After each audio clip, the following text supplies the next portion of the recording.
اجازت صاحب یہ بتائیں آپ، یہ آج کل سیاست عدالتوں کے گرد گھوم رہی ہے، تو کیا یہ آپ سمجھتے ہیں یہ مناسب ہے؟ سیاست عدالتوں کے گرد گھوم رہی ہے؟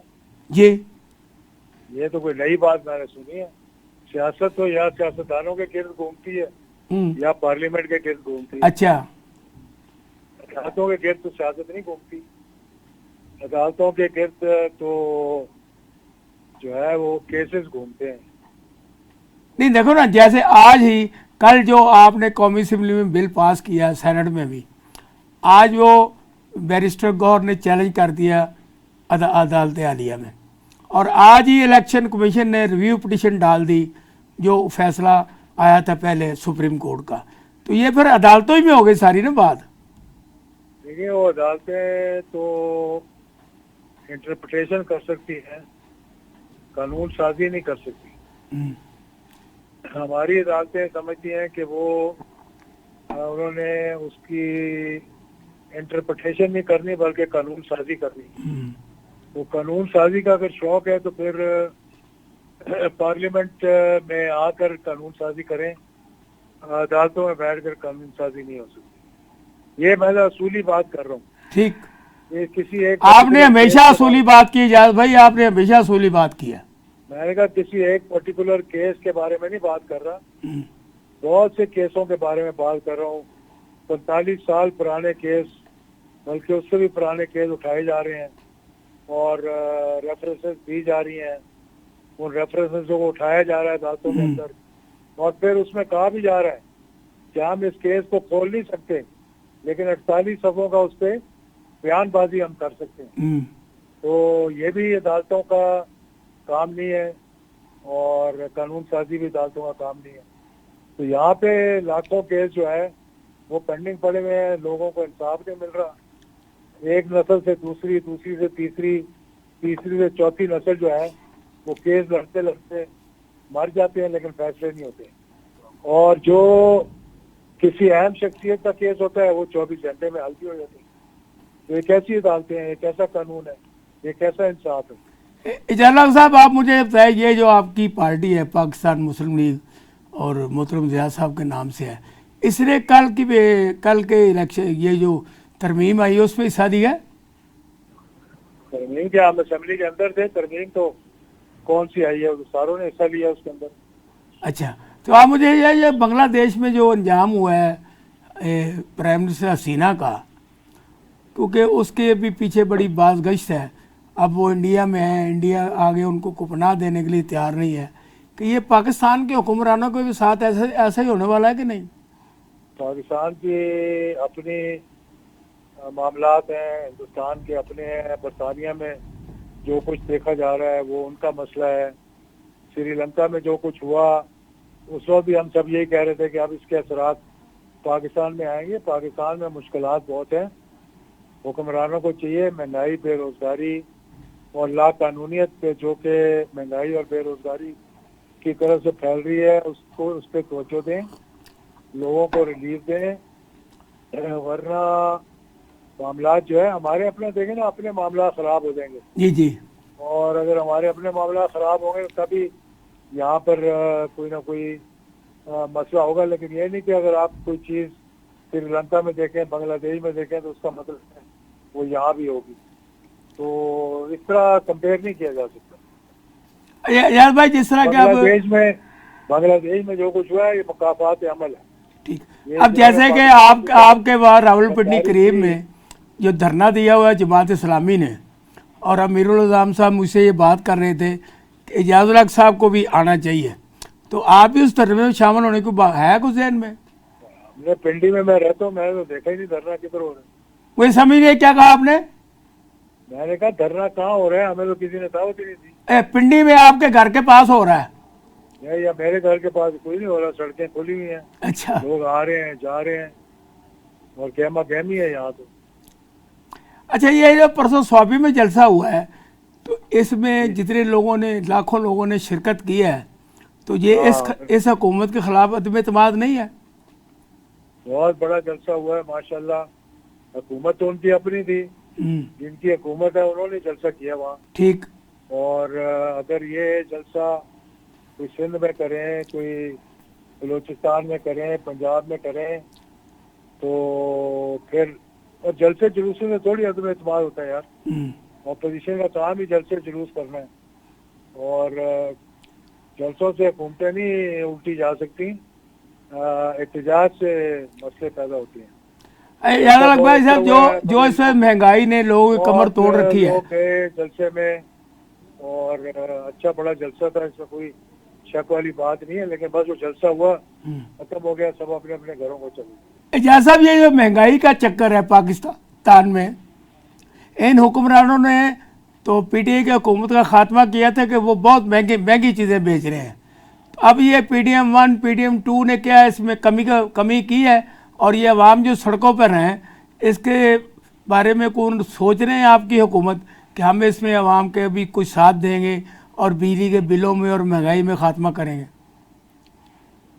حکومت اس وقت پریشان ضرور ہے ان تمام وجوہات سے, لیکن یہ مسئلے 1994 کے شروع ہوئے ہوئے ہیں, جب بہت سے اس وقت کے حکمرانوں نے, پھر اس سے اگلے حکمرانوں نے, پھر اس سے اگلے حکمرانوں نے, پھر اس سے اگلے حکمرانوں نے یہ آئی پی پی کے جو معاہدے کر کے اپنی جیبیں بھری ہیں, اور اب اس کا جب تک علاج نہیں نکلے گا اس کا کوئی توڑ نہیں ہے جو مل سکے گا. تو اس کے لیے دو چیزیں ہیں, ایک تو یہ کہ فورنزک آڈٹ ہونا چاہیے, دوسرا جس نے یہ معاہدے کیے ہیں ان سب کو سزا ملنی چاہیے. ٹھیک, چاہے وہ پرانی حکومتیں تھیں, نئی حکومتیں تھیں, کوئی ایسی حکومت نہیں گزری جس نے لگائے. پاکستان کو ڈیمانڈ ہے تقریباً 29,000 میگا واٹ کی, اور لگے ہوئے ہیں 40,000 میگا واٹ, اور ٹرانسمیشن لائنیں ہیں 25,000 میگا واٹ کی. تو آپ خود ہی سوچ لیں کہ ٹرانسمٹ ہو نہیں سکتی بجلی, ایک جگہ سے دوسری جگہ جا نہیں سکتی, لیکن معاہدے ہوئے ہیں بجلی بنانے کے, اور وہ کیونکہ ڈیمانڈ نہیں ہے بند پڑے ہوئے ہیں, تو ان کو کیپیسٹی پیمنٹ دیتے ہیں جو کہ ہماری اور آپ کی جیبوں میں سے جاتے ہیں. اعجاز بھائی, جیسے کہ اب کوئی اپنی اسٹیبلشمنٹ کے کوئی میل ملاقات ہو رہی ہے عمران خان صاحب سے, تو اس میں آپ کو بھی شامل کر رہے ہیں کیونکہ آپ تو اولاد ہیں نا جناب ضیاء الحق صاحب کی. بات یہ ہے کہ دیکھیں اسٹیبلشمنٹ کیوں ملاقات کرے گی, کیوں فریق بنے گی؟ اس وقت یہاں پہ کوئی اسٹیبلشمنٹ کی حکومت تو نہیں ہے. اسٹیبلشمنٹ کی حکومت ہوتی جیسے مشرف کی تھی, تو تب مذاکرات جو ہے ان سے ہوئے تھے نواز شریف صاحب کے. جب ضیاء الحق صاحب کی تھی تو پیپلز پارٹی کے ان سے مذاکرات ہوتے رہتے تھے. تو جب سیاسی حکومتیں ہیں تو وہ سیاستدانوں سے بات چیت کرتے ہیں. تو اسٹیبلشمنٹ بات کر کے کیوں فریق بنے, مجھے یہ سمجھائے گا, اس بات کا جواب دیجیے گا. اچھا نہیں, میں گزارش کرتا ہوں کیونکہ آپ ہمیشہ متحرک ہوتے ہیں اور آپ نے ہمیشہ یہ بات کی ہے کہ فوج کا احترام ہر چیز ہر ایک کو ہونی چاہیے, تو میں نے کہا شاید انہوں نے آپ کو بھی اعتماد میں لیا ہو کیونکہ آپ بھی عمران خان کے آخری ساتھیوں میں تھے. وہ بات کر ہی نہیں رہے, نہ بات کرنا چاہ رہے ہیں, تو مجھے اعتماد میں لینے کی کیا ضرورت ہے آپ کو؟ بات یہ, میری بات سنیں نا, میں آپ کو یہی تو بتانے کی کوشش کر رہا ہوں کہ 1999 میں جب مارشل لاء لگا, نواز شریف صاحب کی حکومت جو ہے اس کا تختہ اٹھا گیا, تو 2002 تک وہ جیل میں رہے. صحیح ہے یا غلط ہے؟ یہ آپ کی ساری باتیں درست ہیں, میں نے جو گزارش کی ہے. اب دیکھو نا, آپ کہتے ہیں کہ پاکستان کو فوجوں میں فوجی حکومت نہیں ہے, لیکن ایوری باڈی ٹاکنگ ہیئر کہ یہاں حکمران جو ہیں وہ فوجی ہیں, یہ شہباز شریف اور یہ اتنے لوگ بیٹھے ہیں, یہ ڈمی ہیں. تو پھر پاکستان کی جب سے پاکستان بنا اس کی تاریخ میں فوج کا ایک کردار رہا ہے ہر حکومت کے ساتھ, لیکن حکومت تو حکومت ہوتی ہے. اس وقت ایک حکومت ہے جو بنی ہوئی ہے, وہ غلط ہے یا صحیح ہے, اس پہ بحث ہر طرح کی ہو سکتی ہے. میں یہ جو بات کر رہا ہوں کہ جب نواز شریف صاحب نے 2 سال کے بعد یہ سوچا کہ اب مجھے بات چیت کرنی چاہیے, تب بات چیت کا آغاز ہوا نا. ٹھیک, چاہے اس میں قطر والے پڑھے, سعودی عربیہ پڑھا, برطانیہ پڑھا, یا جو بھی پڑھا. اب جب ایک پارٹی ہے جس سے آپ چاہ رہے ہیں کہ جی اسٹیبلشمنٹ بات چیت کرے یا حکومت بات چیت کرے, وہ جماعت جب اس کے سارے جتنے اراکین ہیں اس جماعت کے جو جیل سے باہر ہیں, ہر کسی کا رابطہ ہے, اسٹیبلشمنٹ کے ساتھ, حکومت کے ساتھ بھی ہے. تو جناب یہ بتائیں پاکستان میں اس وقت سیاست کا جو رخ ہے اور ہواؤں کا رخ کیسے بدلتا ہوا آپ دیکھ رہے ہیں؟ جیسے کہ بنگلہ دیش میں اور سری لنکا میں تو معاملات بڑے الجھ گئے تھے. اب محترم مریم نواز شریف صاحب یہ کہہ رہے ہیں کہ ہم 5 سال پورے کریں گے. جی تو اس میں شک و شبے والی کون سی بات ہے کہ موجودہ حکومت جو ہے 5 سال پورے کرے گی, ٹھیک اور یہ اسمبلی بھی اپنی مدت احسان صاحب پوری کرے گی. اس کی 2-3 بڑی بنیادی وجوہات ہیں. جی پہلی وجہ تو یہ ہے کہ اس سے پہلے بھی پرویز مشرف کے دور سے دیکھ لیں, میں تقریباً آپ کو ربع صدی کی بات کر رہا ہوں, جو بھی اسمبلیاں قائم ہوئیں وہ تمام اسمبلیوں نے اپنی مدت پوری کی. ٹھیک بیچ میں پرائم منسٹر ضرور چینج ہوئے, لیکن اسمبلیوں نے اپنی مدت پوری کی.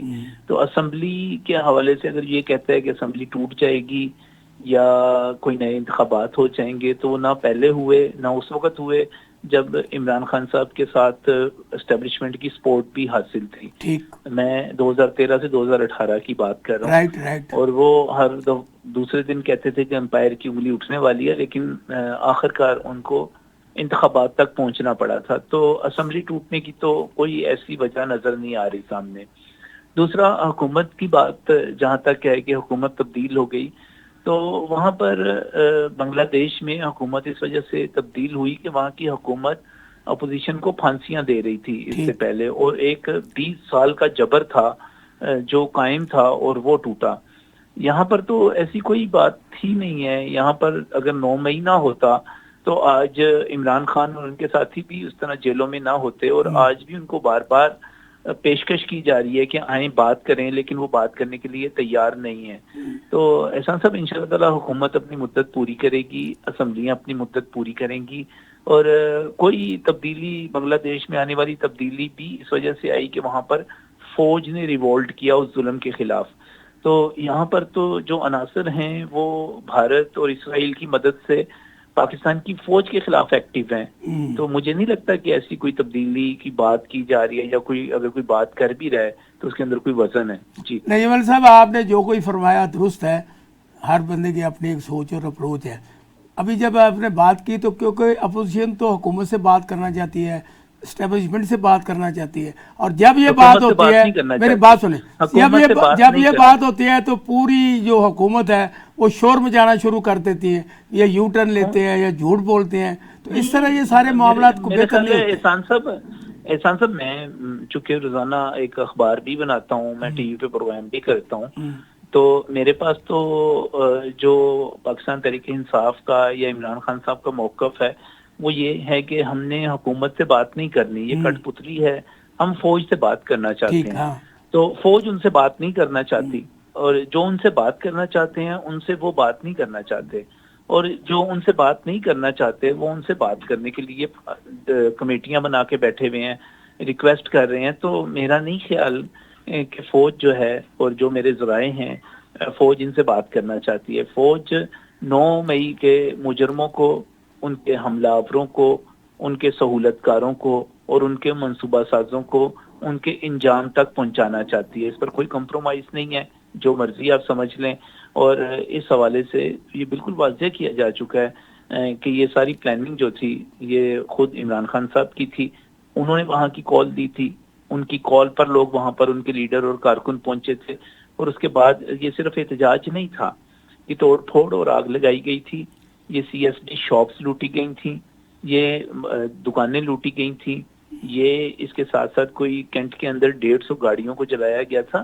یہ صرف احتجاج ہوتا تو شاید ڈائجسٹ ہو جاتا, صحیح معاف کر دیا جاتا. صحیح یہ بات. احتجاج نہیں تھا, یہ حملہ تھا. جیسے کوئی ایک فوج دوسری فوج پر حملہ کرتی ہے تو اس کی معافی نہیں ہے. اچھا نریم عمل صاحب, جیسے کہ اب پاکستان میں مہنگائی, لا اینڈ آرڈر سچویشن, اور خاص کر بجلی کے بلوں پر اب جماعت اسلامی نے 12 دن سے دھرنا دے رکھا ہے, اور اب وہ کراچی میں بھی ہے اور راولپنڈی میں ہے. یہ کیا پاکستان میں مہنگائی کا کبھی خاتمہ ہوگا, کبھی بجلی کے بل کم ہوں گے؟ اور جس طریقے سے وزیر اعظم اور محترمہ مریم نواز شریف صاحبہ نے اپنے الیکشن میں وعدے کیے تھے کہ ہم 200 جون تک فری دیں گے. لیکن جہاں تک انتخابی وعدوں کا سوال ہے تو احسان صاحب, انتخابی وعدے پورے کرنے کے لیے پارلیمانی مدت ہوتی ہے, کوئی 4-5 سال بعد جا کے بندہ پوچھتا ہے کہ آپ کی حکومت کی مدت مکمل ہو رہی ہے تو آپ نے وعدے پورے کیے یا نہیں کیے. یہ ایک عجیب و غریب چیز ہے کہ آپ 3 مہینے بعد ہی پوچھ رہے ہیں کہ وعدے پورے کیے کہ نہیں کیے. دوسرا یہ جو 14 اگست کو سولرائزیشن کا پروگرام ہے, آپ یہ سمجھیں کہ یہ ایک طرح سے مفت یونٹ دینے کی ہی بات ہے. جو غریب طبقہ ہے وہ اپنی بجلی اپنے گھر میں بنائے گا, اس میں خود کفیل ہو جائے گا. تیسری بات یہ ہے کہ میں آپ کو پورے وثوق سے بتاتا ہوں کہ پرائم منسٹر اس پر کام کر رہے ہیں. اس پر باقاعدہ آئی پی پیز کے ساتھ معاملات کو فارمولہ کیا بنانا ہے, اس پر بیک اینڈ پہ کام ہو رہا ہے. اور میں یہ سمجھتا ہوں کہ جماعت اسلامی جو ہے اس وقت بنیادی طور پر حکومت کی سہولت کاری کر رہی ہے. حکومت شاید آئی پی پیز کے ساتھ چونکہ انٹرنیشنل ایگریمنٹس تھے اس طرح بات نہ کر پاتی, لڑ نہ پاتی, چیزیں نہ کر پاتی. جماعت اسلامی کا شکریہ کہ وہ میدان میں آئی اور اس نے ایک پریشر بڑھایا. اس کے نتیجے میں حکومت کچھ ایسے سٹیپس لے سکے گی جو عام طور پہ بین الاقوامی قوانین کی وجہ سے یا عالمی سرمایہ کاری کی وجہ سے نہیں لیے جا سکتے تھے.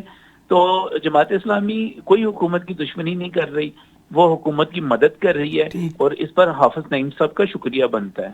جی نجم صاحب, کیونکہ آپ وزیر اعظم پاکستان کے, میں نے دیکھا کوئی کام بھی جو اچھائی کے لیے کہتے ہیں نا وہ کر دیتے ہیں, تو کیا یہ بجلی کے بلوں کے بارے میں کوئی آپ کی بات ہوئی ان سے؟ جی, پرائم منسٹر جو ہیں آئی پی پیز کے ایشوز پہ بڑے کنسرن ہیں اور وہ جو ہیں جو ان سے بات ہوئی ہے وہ ان کی ترجیحات میں اس وقت شامل ہے. اور میں جس شہباز شریف کو جانتا ہوں وہ 100 دنوں میں مسلم ٹاؤن کا پل بنا دیتا ہے, وہ میٹرو بنا دیتا ہے, وہ تمام لوگوں کی مخالفت کے باوجود اورنج لائن بنا دیتا ہے, وہ یہاں پر بجلی گھر لگا دیتا ہے.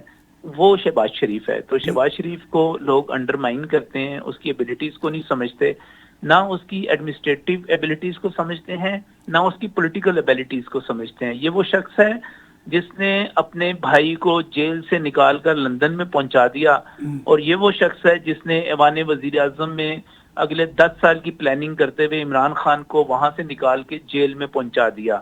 شہباز شریف کو انڈرمائن نہ کریں. شہباز شریف جو ہے وہ ان کے قابو آنے والا نہیں ہے. یہ جو شتونگڑے اور بلونگڑے پھر رہے ہیں نا, ان کے قابو آنے والا نہیں ہے. شہباز شریف ایڈمنسٹریشن میں, شہباز شریف اپنی پولیٹیکل ایبلٹیز میں, شہباز شریف اپنے تمام ایکٹس میں پرفیکٹ ہے. وہ انشاءاللہ تعالی ڈیلیور کرے گا.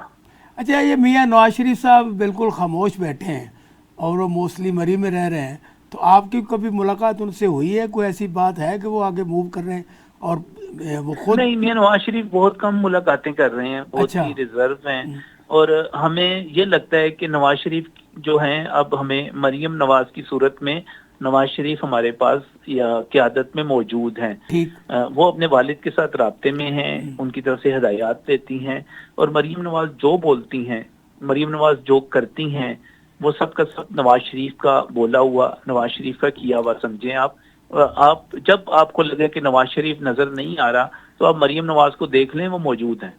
اچھا, مجھے یہ بتائیں, ابھی جو سننے میں آ رہا ہے کہ انہوں نے کوڑا ٹیکس لگایا جو کہ عوام الناس میں اس کی بہت زیادہ جو اس کی مخالفت کی جا رہی ہے, کہ ایک طرف تو مریم نواز صاحبہ یہ کہتی ہیں کہ میں غریبوں کو دیکھ کر تڑپ جاتی ہوں جب ان کی وہ غربت دیکھتی ہوں, تو صاحب اوپر ٹیکس لگا رہی ہیں. اس بارے میں کیا بتا دیں, آپ کی کبھی بات ہوئی مریم صاحبہ سے, یا آپ عوام کی طرف سے ریکویسٹ کریں گے کہ وہ کوڑا ٹیکس نہ لگائیں؟ سر میری بات سنیں, آپ چاہتے ہیں کہ بزدار کی طرح شہر جو ہے کچرا گنڈی بنا رہے, یہاں سڑکوں پہ کوڑے بکھرے رہے, یہاں پر بدبوئیں ہوں, یہاں پر ٹوٹی ہوئی سڑکیں ہوں. احسان صاحب, ہمیں ٹیکس تو دینا پڑے گا اگر ہم نے اس ملک کو چلانا ہے. اس وقت صورتحال یہ ہے کہ ہم tax to G D P کے 10% پر بھی نہیں ہیں, جبکہ جو جدید ممالک ہیں وہ 30 سے 40% بلکہ اس سے بھی ایکسیڈ کر رہے ہیں. صحیح بات. ہم ٹیکس تو دینا پڑے گا سر, مفت تو کچھ نہیں ملے گا. مفت آپ کو صرف خواری مل سکتی ہے, مفت آپ کو صرف بےزتی مل سکتی ہے, مفت آپ کو صرف بزدار جیسی قیادت مل سکتی ہے. اگر آپ نے سروسز لینی ہے تو اس کا پے تو کرنا پڑے گا. ہمیں اپنی صاف گلیاں رکھنی ہے. ہم اس وقت دیکھیے, ہم 50 روپے کوڑا ٹیکس نہیں دے سکتے اور پورا مہینہ ہم نے کوڑا اٹھوانا ہوتا ہے, لیکن ہم 100 روپے کا برگر کھا لیتے ہیں, ہم 300 کی سگریٹ کی ڈبی لے لیتے ہیں, لیکن ہم صفائی کے لیے نہیں کر سکتے.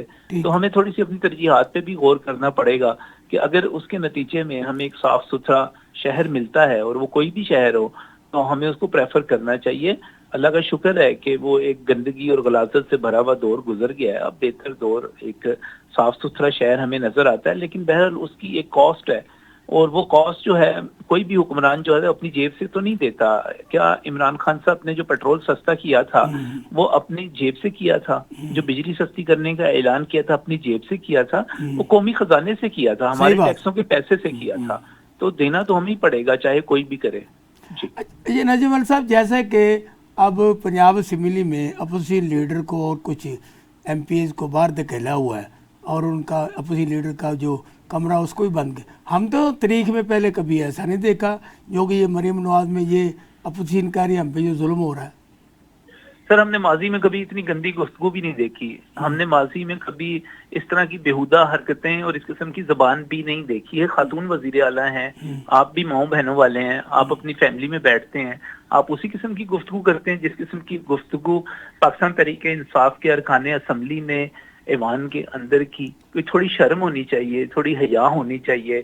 آپ سیاسی مخالفت کریں، آپ بےہودگی پہ اتر آئیں گے تو اس کے بعد آپ ان کا مقدمہ بھی لڑیں گے.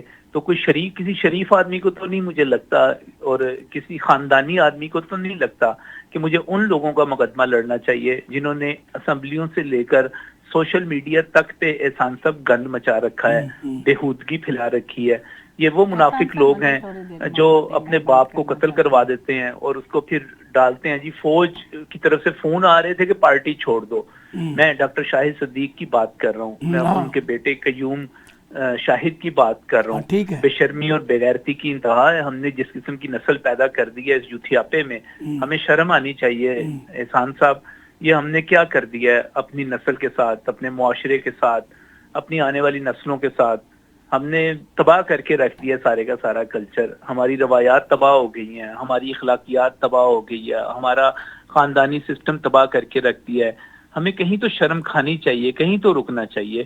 یہ بہت ہی زیادتی کی بات ہے، اور کتنی شرم کی بات ہے کہ اطلاعات آ رہی ہیں کہ سوابی کے جلسے میں 3 لڑکیاں ریپ ہوئی. سر، پولیٹیکل ایکٹیویٹیز کو ہم نے کیا بنا دیا ہوا ہے، کیا کر دیا ہوا ہے ہم نے اس ملک کے ساتھ؟ ہمیں ایسا نہیں کرنا چاہیے. میرا خیال ہے پاکستان تحریک انصاف کو اس کی انویسٹیگیٹ کرنی چاہیے. سوابی جلسے کے حوالے سے جو خبریں آ رہی ہیں، ایک تو ان کے ایکٹیوسٹ ہیں بہت بڑے، لڑتے ہیں سب، ان کی صاحبزادی کا نام آ رہا ہے. اس کو کلیئر کرنا چاہیے. اس پہ خیبر پختونخوا کی حکومت کو کوئی کمیشن بنانا چاہیے. خواتین کو پولیٹیکل ایکٹیویٹیز میں آنا چاہیے، لیکن ان کی عزت کا تحفظ بھی ہونا چاہیے. تو میں یہ سمجھتا ہوں کہ پنجاب اسمبلی میں ان کو معذرت کرنی چاہیے اپوزیشن کو ان الفاظ پہ جو انہوں نے ایوان میں بولے. اور اسپیکر صاحب کہتے ہیں کہ اگر میں وہ تمام کی تمام ویڈیوز اور آڈیوز ریلیز کر دوں تو یہ منہ دکھانے کے قابل نہ رہیں جو یہ گفتگو کرتے رہے. تو ہم سب خاندانی لوگ ہیں، ہم کم از کم ایک چیز پہ ضرور اتفاق کریں گے کہ ہم نے ایک دوسرے سے سیاسی اختلاف کرنا ہے، ہمارا ذاتی اختلاف نہیں ہے. ہم ایک دوسرے کی ماؤں بہنوں کا احترام کریں گے، ہم گندگی اور غلاظت نہیں بکیں گے. ہمیں کوئی آپس میں میثاق اخلاقیات بھی کر لینا چاہیے. تو میں ان تینوں ساتھیوں کو بہت مشکور ہوں، اور میں آپ سے اجازت چاہتا ہوں. میرے سوالات اور میرے پینل کے جوابات اس کا فیصلہ کرنا آپ نے.